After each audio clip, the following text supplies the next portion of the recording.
All right, welcome back. Now we are in part 3. We're talking about translation. We've already discussed DNA replication. We've discussed DNA transcription, where we went from a DNA molecule to a messenger RNA, how in prokaryotic cells that occurred simultaneously during translation, and of course in eukaryotic cells, how the mRNA had to be processed before it could leave the nucleus to go build a protein. Now, the process of translation is where we go from mRNA to a polypeptide. And remember, our central dogma in biology is DNA to RNA to a protein. And of course, from DNA to RNA, we know is transcription. And from RNA to a protein is translation. So we're going to be looking at translation today. Now, in order for translation to occur, we're basically going from an RNA language, a nucleotide language, to an amino acid language. So we have to completely translate into a whole new language. And this is done by using what's known as the genetic code. In the genetic code, this is the sequence of bases that are discovered in an mRNA molecule that are going to result in the protein or gene product that we are looking for. And the genetic code is read in what's called triplets. These triplets are known as codons. So a single codon consists of 3 bases. And on the right here, you can see we have the genetic code, or what we call a codon table. And in the codon table, most of codons are going to specify for a very specific amino acid. But we also have start and stop codons because the ribosome that's going to be synthesizing our new polypeptide has to know where to begin and it has to know where to end. So in the genetic code, we read the genetic code table by looking at the first position. So remember, we have position 1, position 2, and position 3. And this is a codon.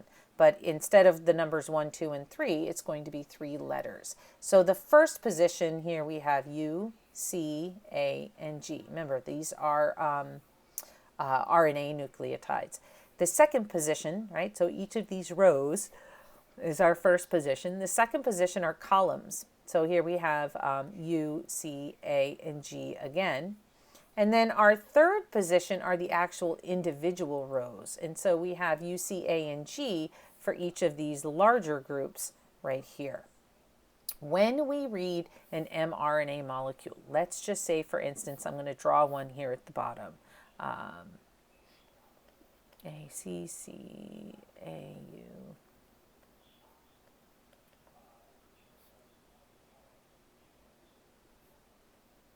Okay. So here I have an mRNA sequence. Let's say this is my 5' end, this is my 3' end. I am going to read this RNA sequence in 3s. Right, so we'll look in 3s. Let me change my pen color so it's a little easier to see. So every time I come across 3 bases, this is a single codon. Okay, that's a single codon. This is another codon. Right, so each 3 are a codon. My first codon here is UAC. Now on this genetic code, I'm going to look for first position U, second position A, third position C. There's my codon right there, UAC. If UAC is my codon, this codon is going to encode for the amino acid TYR. TYR stands for tyrosine. So the first amino acid in this mRNA sequence is going to be tyrosine. My next codon is CAU. So I do the same thing. I look for C, I look for A, and I look for U. CAU encodes for histidine. So now the second amino acid in my polypeptide sequence is going to be histidine. And GGA, I look for the same thing, G and G and then A. This encodes for glycine. And the next one is CUG.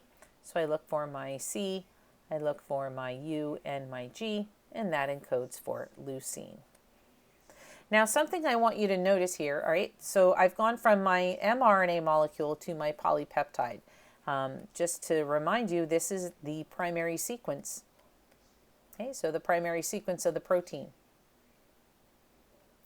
And because tyrosine and histidine are close to each other, they'll interact with each other. That'll give us secondary structure, and then that will bring tyrosine and glycine, or tyrosine and leucine, closer together. So then we end up in our tertiary structure, and that would be the three-dimensional functional shape of a single polypeptide protein. If we need more than one polypeptide, of course, we move into that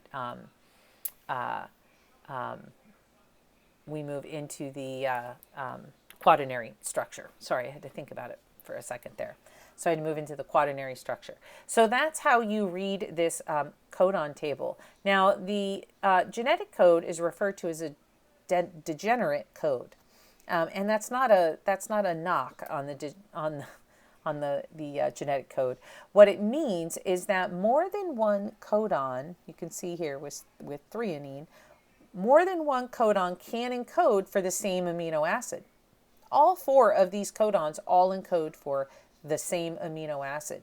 So if my DNA sequence has an ACG, but somebody else's has an ACC, we're still both going to have the exact same polypeptide sequence. We're going to have the exact same threonine in that particular location. And the reason for that is that only the third base here, which is called a wobble position, is different. Notice that among all of the codons, the first two are the same.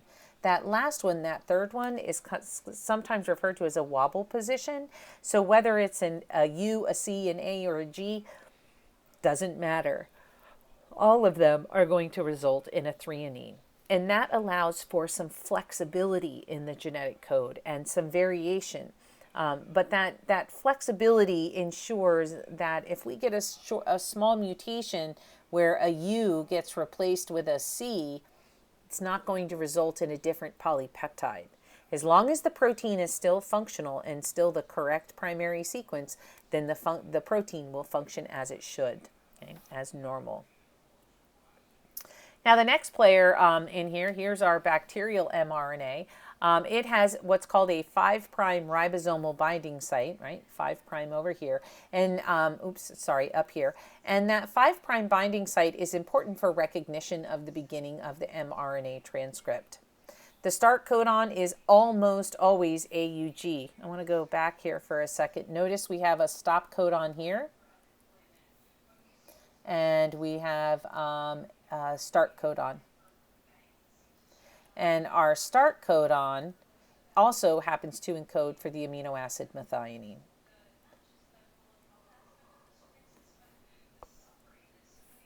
Here we have two more stop codons. Now, the start codon may code for an amino acid, but if you notice, the stop codons do not. They simply encode for a stop, meaning stop translation. All right, so back to our mRNA. Here's that 5' ribosomal binding site, and then we have the start codon. And the start codon is AUG, and it records for methionine. In bacteria, it's referred to as formal methionine, or FMET. And formal methionine is most often removed during folding, so that not every single polypeptide in a cell is going to start with methionine.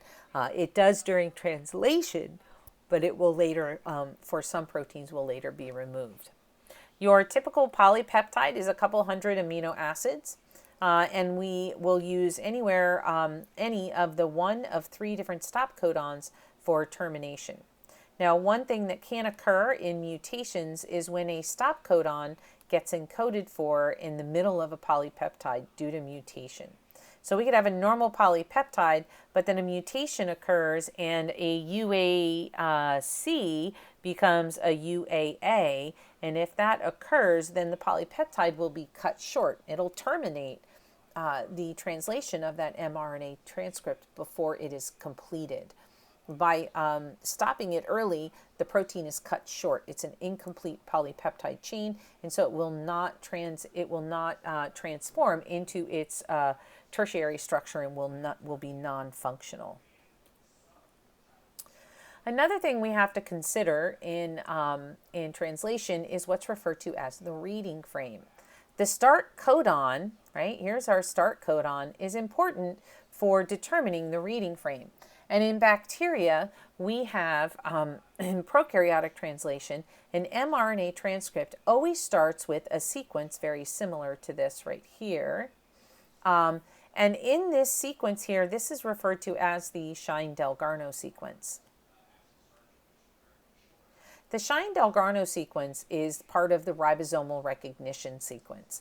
And what it does is it says, okay, now that you've run into me as the Shine-Dalgarno sequence, the very next AUG that you come into contact with is your actual first codon. It's the mRNA's way of telling the ribosome how to set the reading frame, because the ribosome is going to read the mRNA transcript 3 bases at a time.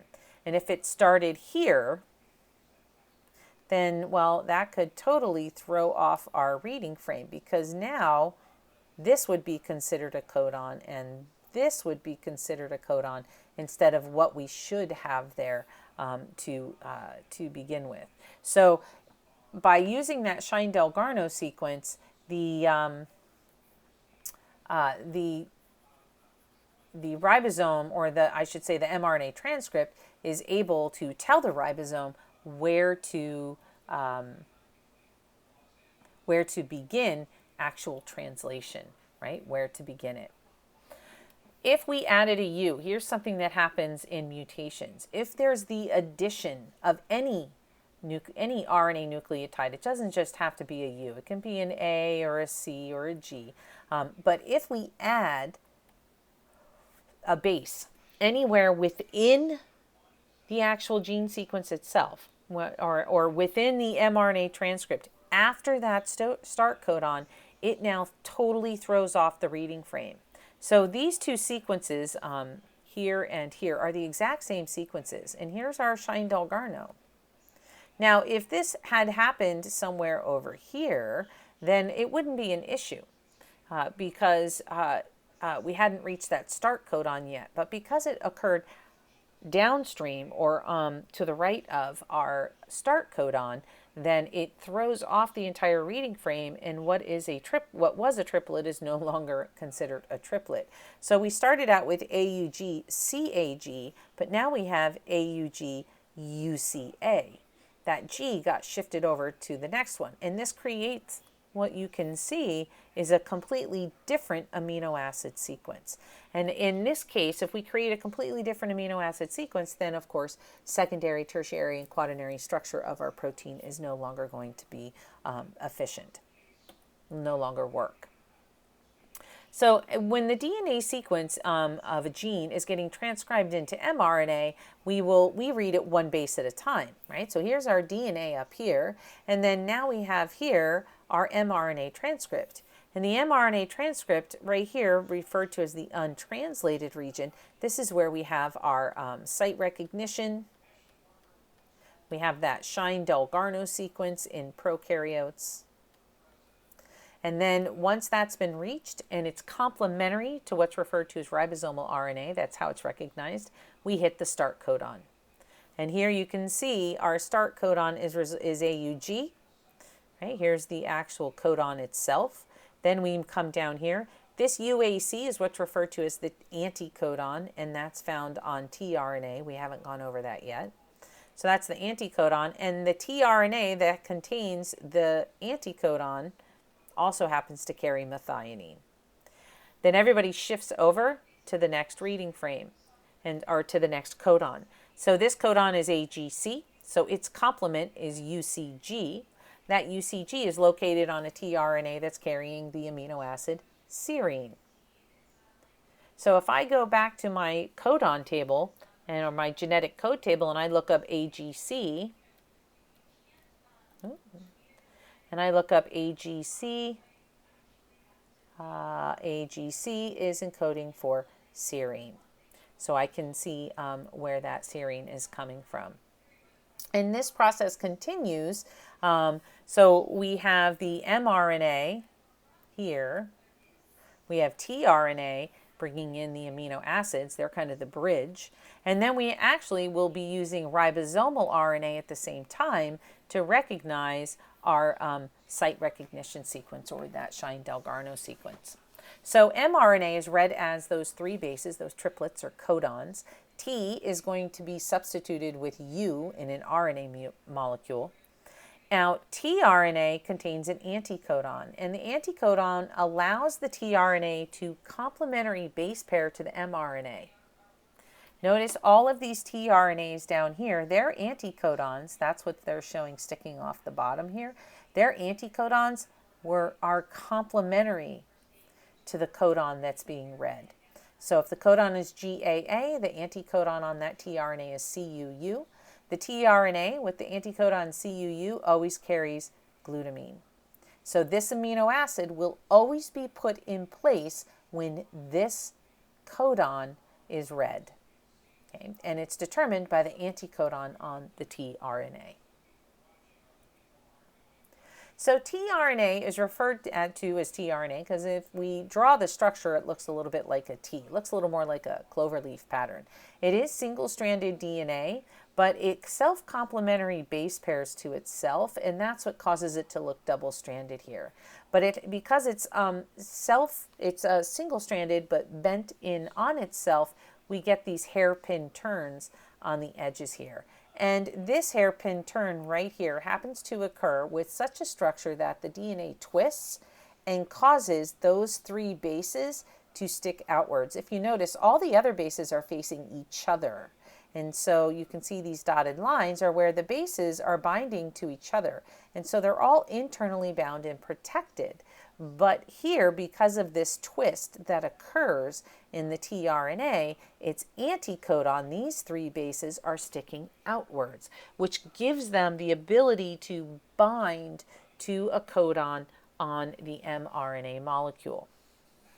Different tRNA molecules are encoded for by different genes. So when you see this term right here, tRNA, and then it'll have uppercase in hypertext up here, it says SER. That's indicating the tRNA molecule that is carrying the amino acid serine. Now, the common features of tRNAs is they all have this kind of cloverleaf T-like structure. They all have anticodons. They all also have what's called an acceptor stem for the actual amino acid bound to it. And up here is where the amino acid will be bound. So here is on our three-dimensional structure, that's where the amino acid is bound. Now, once a tRNA has been bound by a ribosome and mRNA, and it delivers its amino acid, it is now referred to as an uncharged. And so the uncharged tRNA, that's what we're looking at, that's what that is right there.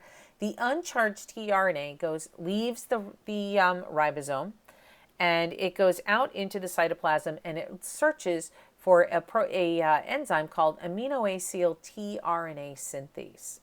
And this particular enzyme, there are 20 different versions of them, and that is because we have 20 different amino acids that we have to make. So the aminoacyl tRNA synthetase is going to bind, that's what they're showing you down here, it will bind the tRNA. So it looks for the anticodon, and this anticodon is going to be complementary to a region within the tRNA synthetase. This is going to cause a conformational change in the enzyme. During that conformational change, in order for the amino acid to be present, ATP is going to be cleaved so that this reaction right here can take place. And so the energy from this ATP being cleaved off, this pyrophosphate being cleaved off, is going to provide the energy for the attachment of the uncharged tRNA to the actual amino acid itself. Once that bound is made, then the tRNA is now called a charged tRNA.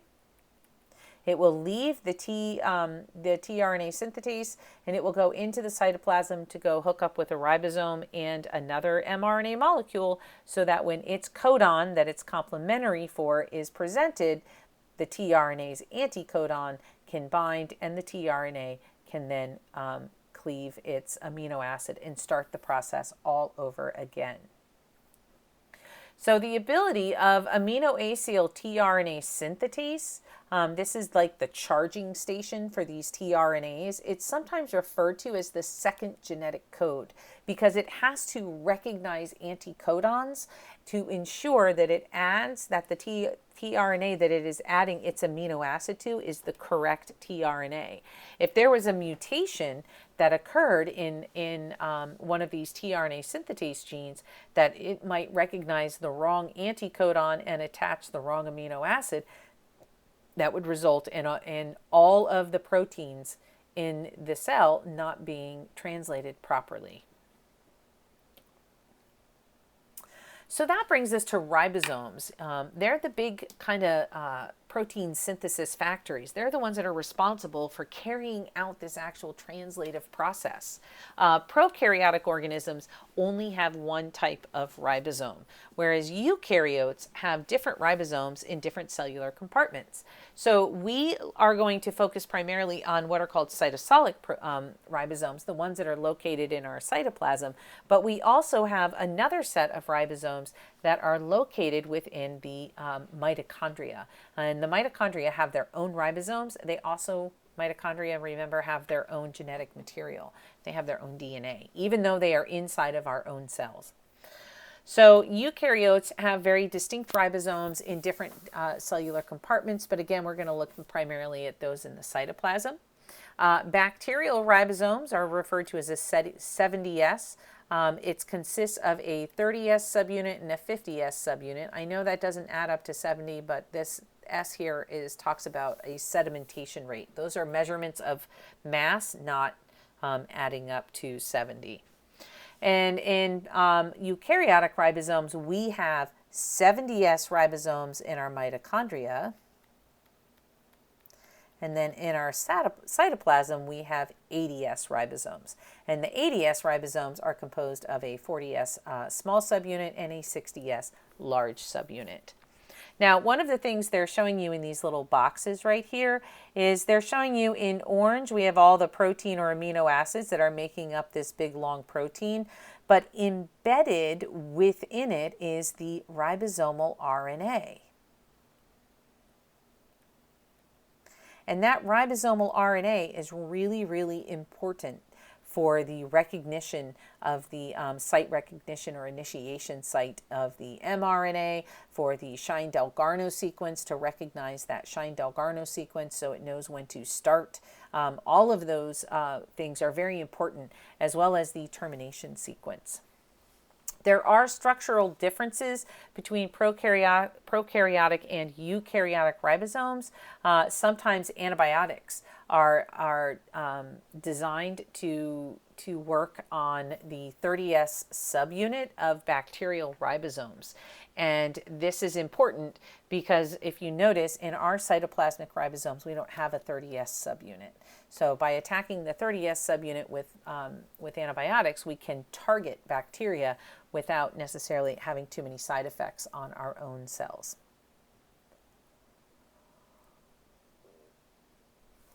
Now, overall, the ribosome, the shape of the ribosome is actually determined by its ribosomal RNA.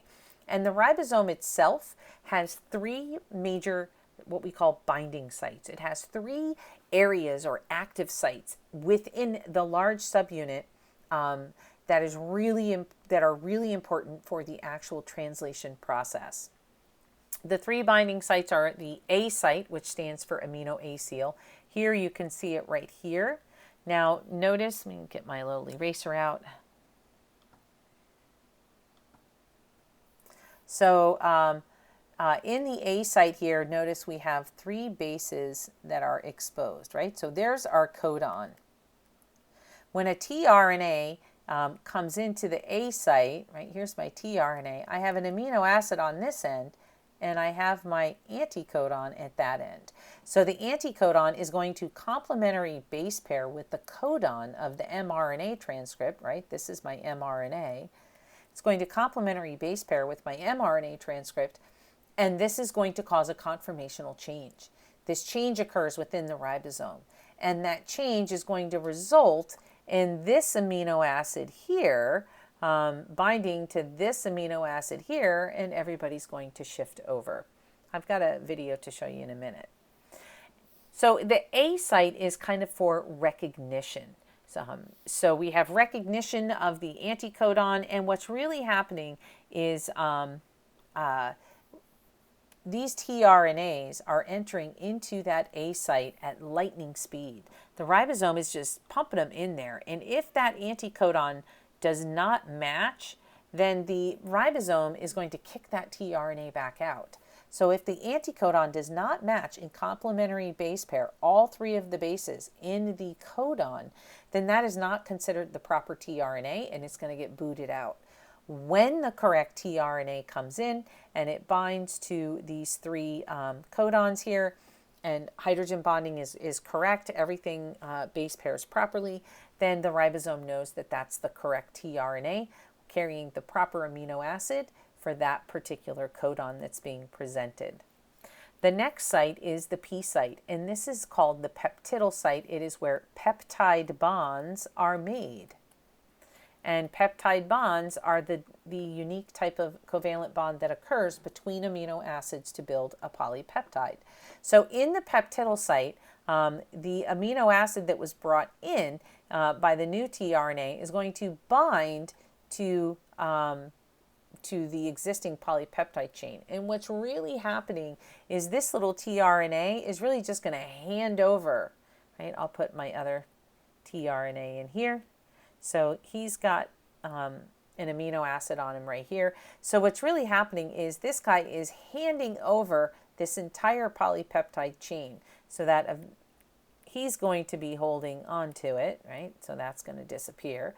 And then everybody's going to shift over one site, so that this guy will move into the P site. My new uncharged tRNA is going to move into the E site, which is for exit. And my incoming tRNA moves into this P site, and he's now the one holding this big long polypeptide chain, which will then free up my A site for the next tRNA to come in. And this guy stays bound to that codon with its anticodon in the P site until the next tRNA comes in. And when the next tRNA comes in, because the whole mRNA molecule is shifting over 3 bases at a time, so when the next codon is exposed, the next tRNA that is complementary to it binds, then this guy's going to hand off his polypeptide chain to the incoming tRNA, and everybody shifts over one.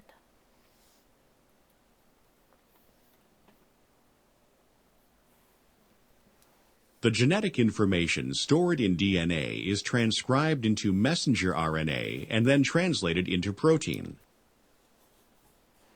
Translation begins when messenger RNA binds to the ribosome.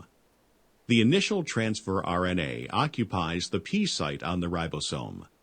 Subsequent transfer RNAs with bound amino acids first enter the ribosome at the A site. The complementary matching of 3 nucleotides on the transfer RNA, called the anticodon, and 3 nucleotides on the messenger RNA, called the codon, ensures the correct sequence of amino acids. The messenger RNA passes along the ribosome in short spurts of 3 nucleotides at a time. As this occurs, the initial transfer RNA is moved to the E site, and its amino acid is transferred to the second amino acid at the P site. At the same time, a new codon is presented at the A site. The initiating transfer RNA, which now no longer carries an amino acid, leaves the E site, and the next transfer RNA with a complementary anticodon enters the A site. Each time a new codon sequence moves into the A site, a new transfer RNA brings in an amino acid. The old transfer RNA, paired with the previous codon, is passed to the P site and then to the E site, as the amino acid it carried is transferred to the growing amino acid chain. As the ribosome proceeds down the messenger RNA, a stop codon is finally encountered. At this point, the ribosomal complex falls apart and the protein is released into the cell.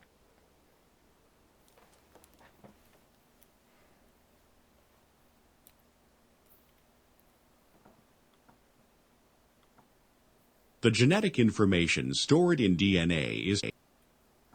So in our stages of translation, we have initiation, elongation, and termination. And we're going to look at each of these steps individually. In initiation, you can see here we have our start codon that we've already talked about. Here's our initiator tRNA, which is going to be carrying methionine. And it binds into that P site, and because that has to be where things get started. Once initiation is complete, the ribosome then enters, or translation then enters into the elongation stage. In the elongation stage, this is where we are constantly matching the codons to the anticodons. The tRNAs are bringing in the amino acids, and we're building the polypeptide chain in the exact amino acid sequence that was initially intended by the DNA. Eventually, we hit the stop codon, and at the stop codon, no tRNA is going to be base pairing with that. This, in turn, causes the ribosome to fall apart, release not only the mRNA molecule, but also release the final completed polypeptide. So in initiation, let me erase some of this. I was trying this earlier, and I thought it erased. In our get rid of all this. In our initiation stage, there's a couple of things that we have to look at. And one of them is the Shine-Dalgarno sequence in prokaryotic organisms. First off, our first RNA and ribosomal subunits have got to come together. So they've actually got to assemble and get ready to start. And part of that assembly process are some what we call ribosomal initiation factors, IF2 and 3. IF stands for initiation factor. And we also need some energy input. We need some GTP to get things started. So the 16S ribosomal RNA, so the piece of RNA found in the small ribosomal subunit of the 30S subunit, the small subunit of the ribosome, recognizes that recognition site. And that complementary recognition site in the mRNA of prokaryotes is the actual Shine-Dalgarno sequence. It's about anywhere from 9 to 12 base pairs long.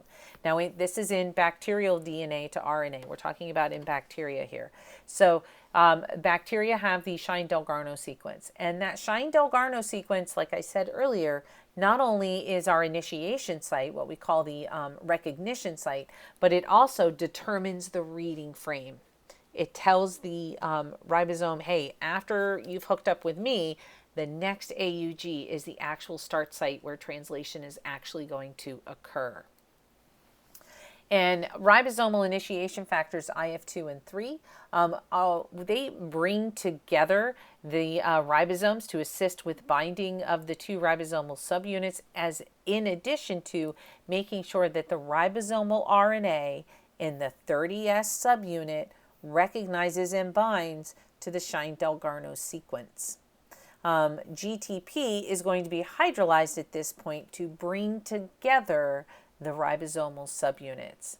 The start codon is then found a few nucleotides downstream, and when the start codon is in the P site of the small subunit, we get our complete initiation. And the correct tRNA, so we're going to start out with this kind of small subunit like this, and we have our mRNA running through it. Our Shine-Dalgarno sequence was here. The small subunit recognized that, bound to it, and the AUG is right here. So our first tRNA binds there, and it's carrying methionine. After that happens, then the large subunit will come in. So EPA, here's our small subunit. Remember, my Shine-Dalgarno is here, and I have my AUG right here. So that tRNA is now in the P site with its amino acid right here so that the next codon is presented, my A site is free to bring in the first tRNA at this point. When it brings in that tRNA, it then binds to this methionine, and we can now carry out the stage of elongation. So this is a little better drawing than my chicken scratch on the last side. But the mRNA, just to review here, the mRNA binds to the small ribosomal subunit. It does this by recognizing that binding sequence, right? So here's that ribosomal binding sequence. And you can see here how it's complementary to the ribosomal RNA, the RNA that is intertwined and wound throughout the actual protein unit of the ribosome. In step 2, our initiation factors, right, our initiator tRNA, actually binds to the codon. Its anticodon is going to bind to the codon in the first start codon in the mRNA sequence. But notice we still only have our small ribosomal subunit. This binding will only occur in the P site, so that when the large ribosomal subunit finally assembles, it will assemble with that, that start codon and that methionine, AUG start tRNA, in the actual P site itself.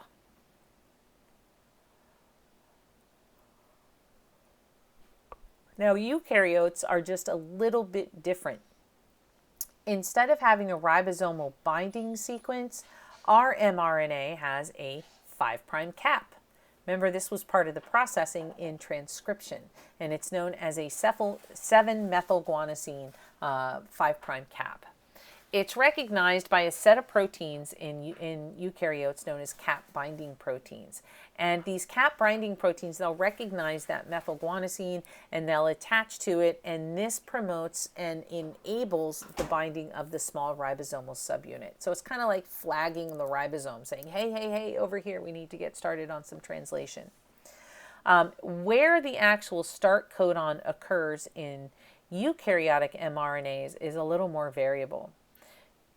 The small ribosomal subunit literally scans along, starts reading that mRNA molecule, looking for the first start codon.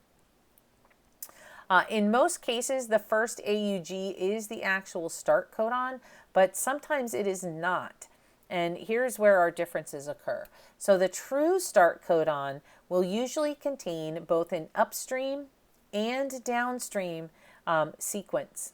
And that is part of that recognition. So here at the bottom, here's our start codon right here. There's a very unique 6 base pair sequence that occurs just in front of the start codon. And this is a fairly conserved sequence among almost all eukaryotes. So it's GCC and then an A or a G, it can be either or, and then CC. And this recognition sequence kind of lets us know where that start codon is.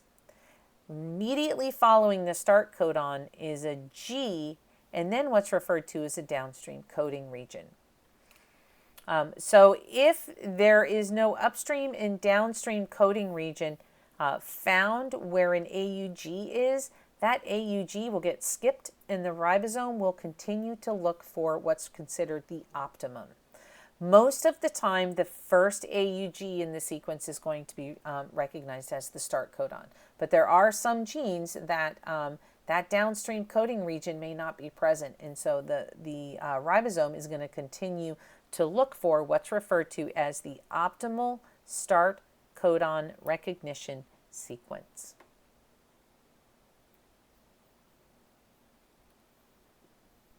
Translation initiation is a process in which mRNA, initiator tRNA, and small and large ribosomal subunits associate with each other to form a complex. Initiation of translation in bacteria begins when the 30S or small ribosomal subunit binds to the mRNA near its 5' end. This process is facilitated by a Shine-Dalgarno sequence in the mRNA, which is complementary to a component of the small ribosomal subunit called 16S ribosomal RNA. Though a shorter sequence is shown here, The Shine-Delgarno sequence is actually 9 nucleotides long. Initiation factor 3 also facilitates the binding of the mRNA to the small ribosomal subunit.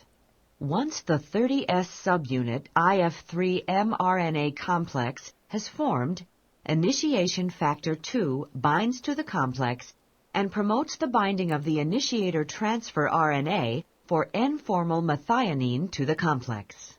IF2 and IF3 hydrolyze GTP as an energy source to promote the association of mRNA, tRNA, and the ribosomal subunits. Translation initiation is completed when the large ribosomal subunit binds and IF2 and IF3 are released. Later, when translation is completed, IF1 is needed for the dissociation of the complex.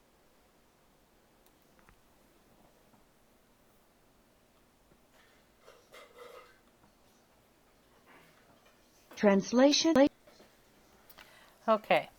So in elongation, the aminoacyl tRNA brings the new amino acid to that A site. So here we can see our charged tRNA. Here's its amino acid, this little yellow ball right here. And its anticodon is facing down here to the actual codon itself, which is CGU, right? So CGU and, of course, GCA is the complement to that. So when the hydrogen bonding occurs properly in this base pairing, this causes that conformational change that is going to then connect this polypeptide chain to this tRNA.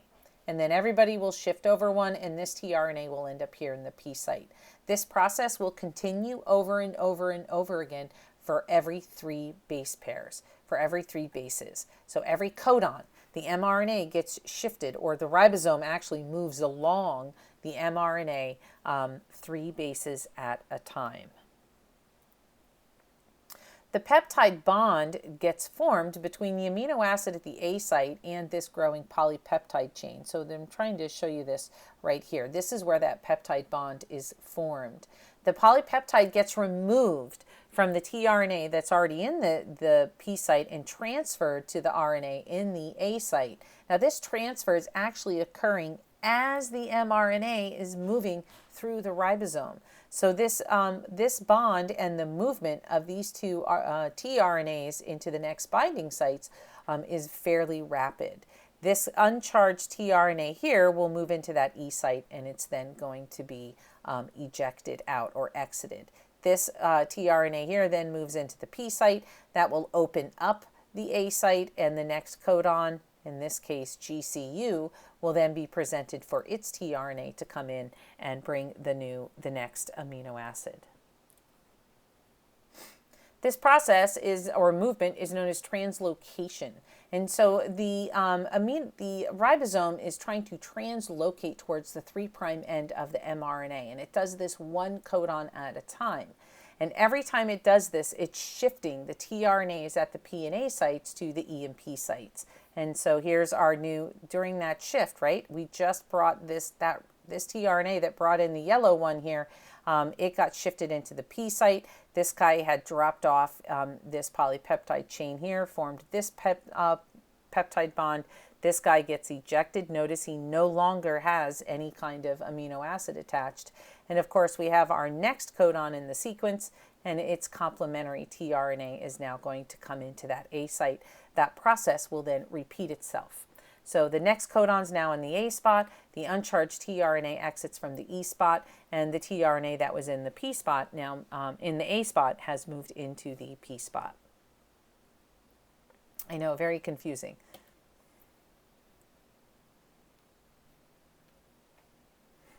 Chain elongation begins with the binding of a tRNA, which recognizes the next codon in the mRNA to the A site of the ribosome. This is catalyzed by the EFTU transcription factor and requires the hydrolysis of a GTP. Once the tRNA binds in the A site of the ribosome, the polypeptide chain is moved from the tRNA in the P site to the amino acid attached to the tRNA in the A site. Peptidyltransferase, a protein RNA complex, present in the 50S ribosomal subunit catalyzes the formation of this new peptide bond between the amino acids. The ribosome then translocates to the next codon. This process is promoted by elongation factor G and requires another GTP. This places the empty tRNA molecule in the E site of the ribosome and moves the tRNA containing the growing polypeptide chain in the P site. The next codon in the mRNA chain is positioned in the A site. The uncharged or empty tRNA in the E site then leaves the ribosome and a cycle of chain elongation is completed. Through subsequent cycles of chain elongation, the polypeptide chain continues to elongate one amino acid at a time. So one thing I want you to remember in this process is this process actually takes 2 GTP molecules per amino acid. So if we have several hundred amino acids making up a single polypeptide, multiply that number of amino acids by 2 because it takes 2 GTPs per amino acid to create those peptide bonds. Now, termination occurs when a stop codon is finally reached in the A site, and a stop codon does not have a complementary tRNA. There's no anti-codon for the stop codons, and that's because they do not code for an amino acid. If they did, it would just continue the elongation process. Instead, the stop codons, there are 3 of them, UAA, UAG, and UGA. All 3 of these are recognized by a set of proteins called release factors. And the release factors will complementary bind to, they will recognize that stop codon, but again, they do not have an amino acid attached to them. So because there's no amino acid attached, when the peptidyltransferase enzyme tries to make that peptide bond, it cannot, and this causes a conformational change in the ribosome to make everything dissociate. So the ribosome comes apart, the large subunit separates off. This, of course, this release factor is dissociated, and the mRNA transcript is also released.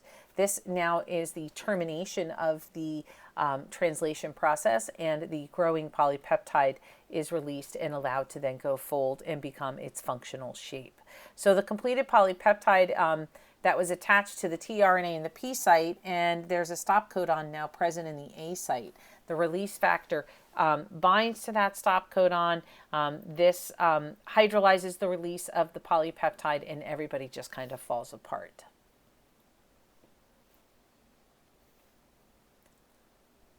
Termination begins when a stop codon appears in the A site. Since there is no tRNA corresponding to the stop codon, a release factor binds in the A site. The binding of the release factor causes the polypeptide chain to be cleaved from the tRNA. The polypeptide is released, and then the tRNA is released. In the last step, the 2 ribosomal subunits and the mRNA dissociate from each other. This completes the termination process.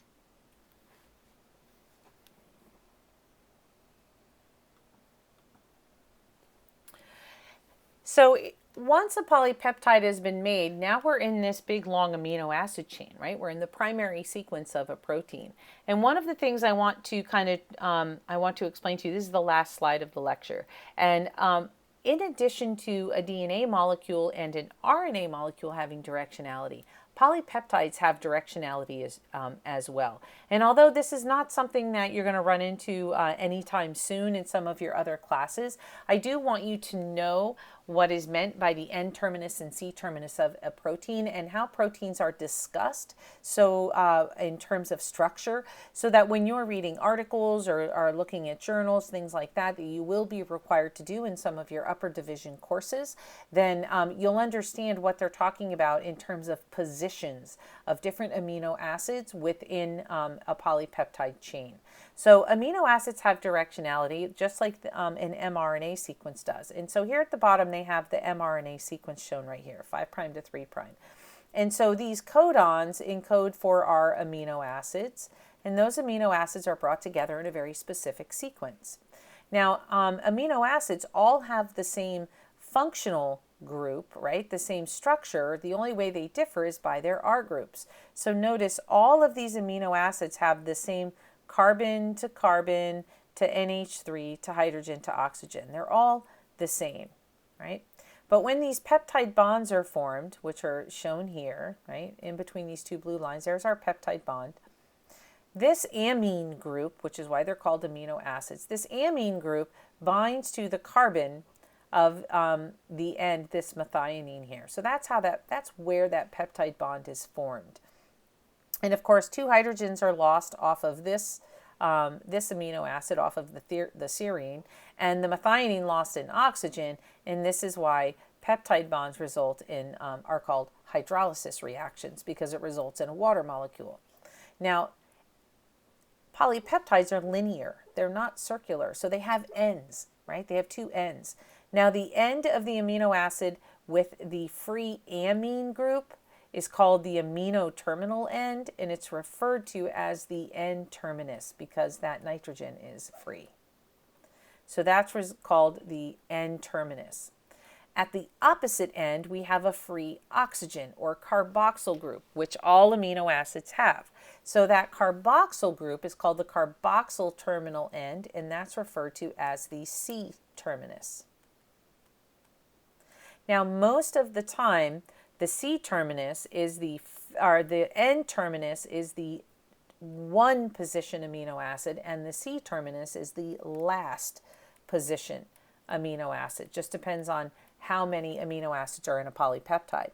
So many times you will hear the term, let's say in here, valine 3 from N-terminus. That's telling you that there's a valine as the 3rd amino acid from the N-terminus end of the polypeptide. Now, because we have 5 here, we could say that valine is the number 3 amino acid from the C-terminus end. So let's look at tyrosine. So tyrosine can be described as, it would be tyrosine 4 from the N-terminus, or it could be described as tyrosine 2 from the C-terminus.